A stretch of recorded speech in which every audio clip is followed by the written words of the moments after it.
We all have the ability and the privilege to serve with over 100 women. A day of historic firsts in Congress. The most diverse group of representatives was sworn in today. As one round of wet weather moves out of the area, another round of rain and snow is headed our way. All of your forecasts next.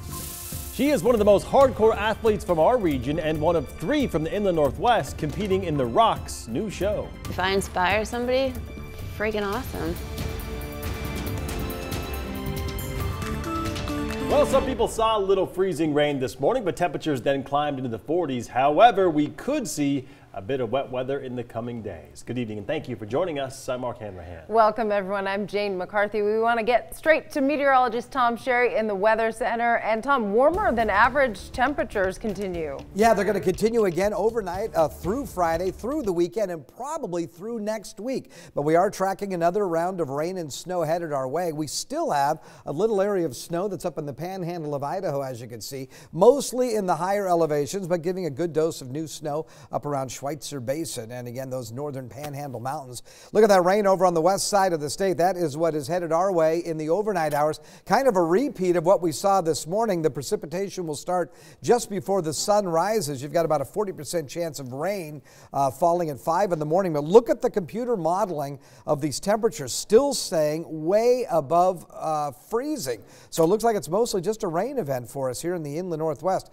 I'm officially calling for an overnight low of 34. So I said a rain-snow mix, but you get the idea. This is going to be more rain than actual snow, except up in the mountains. And then look at the temperature at 3 in the afternoon, 43 degrees. Again, the average high this time of year is 32. Looking ahead to the weekend, more of the same. Showers will develop late Saturday night into Sunday. Saturday's high 40, Sunday's high 38. I'll check the rest of your 7-day forecast coming up in a few minutes. Thank you, Tom. A Washington man who stabbed a cab driver to death had to be restrained during his sentencing today. Jacob Coleman took a cab from the Spokane airport and traveled to just outside of Sandpoint. That's where he stabbed that cab driver to death. Coleman took a plea deal and today learned his fate. KREM 2's Taylor Vita was there for the emotional court hearing. The victim's family tells me that they are happy with the sentence that was handed down to Coleman, but that doesn't mean that today's hearing was necessarily easy. We saw emotional outbursts from not only the family, but the suspect as well.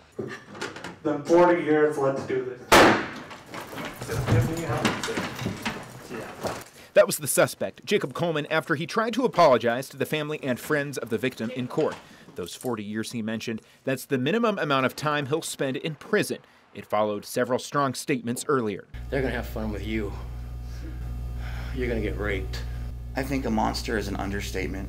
There's got to be something worse. He can't be trusted. He can't be good. He's just worth of nothing. A piece of he is. It was in August of 2017 when Gagandeep Singh picked up Coleman in a cab at the Spokane airport. Coleman was 19 at the time. He says he flew to Spokane to start school, but became angry and began to have homicidal thoughts after being denied entry to Gonzaga. Singh eventually stopped outside of Sandpoint, where police say he was stabbed by Coleman. Day and night we think about him. My parents, go talk to his pictures. We think about him. Several family members gave impact statements, including Singh's mother, speaking through an interpreter.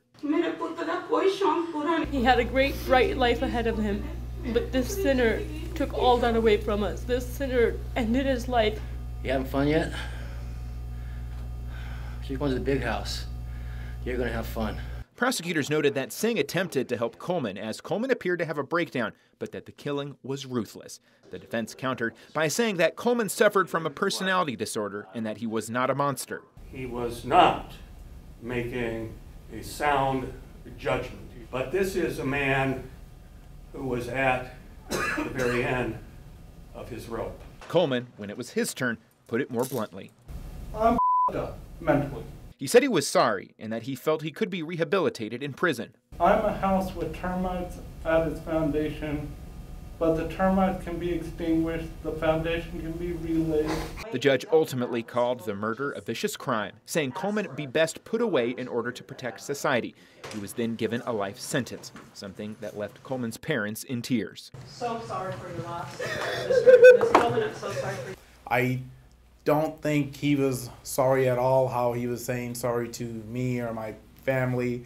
And I know for a fact, you know, he's not sorry at all. Coleman will be eligible for parole after 40 years. Outside the Bonner County Courthouse, Taylor Vito, KREM 2 News. The Honorable Nancy Pelosi of the state of California has received 220.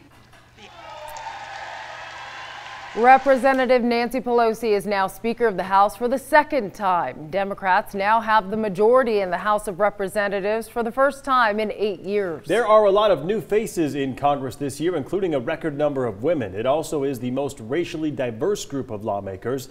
That includes the first Native American Congresswoman, Sharice Davids of Kansas, and Deb Haaland of New Mexico, and the first Muslim Congresswoman, Rashida Tlaib of Michigan, and Ilhan Omar of Minnesota.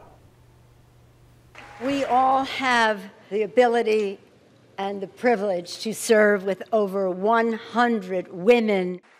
More women on Capitol Hill also means more moms. According to the Center for American Women in Politics, nearly a quarter of women in Congress have young children. One of the main reasons for this partial government shutdown comes over disagreement on the proposed border wall between Mexico and the U.S. And the subject of building a border wall has been a topic in government for more than 10 years now. The history of a border wall spans back to 2006 when the federal government built nearly 700 miles of fencing with bipartisan support.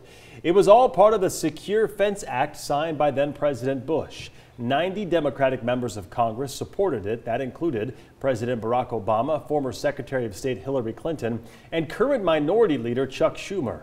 Then in 2007, a Republican amendment gave the Department of Homeland Security control over where to build the barriers. Since a lot of the border between Texas and California is protected by natural barriers like rivers, the border controversy seemed to be over. Now, that was until President Donald Trump made it part of his campaign in the 2016 election, repeatedly saying that Mexico would pay for it.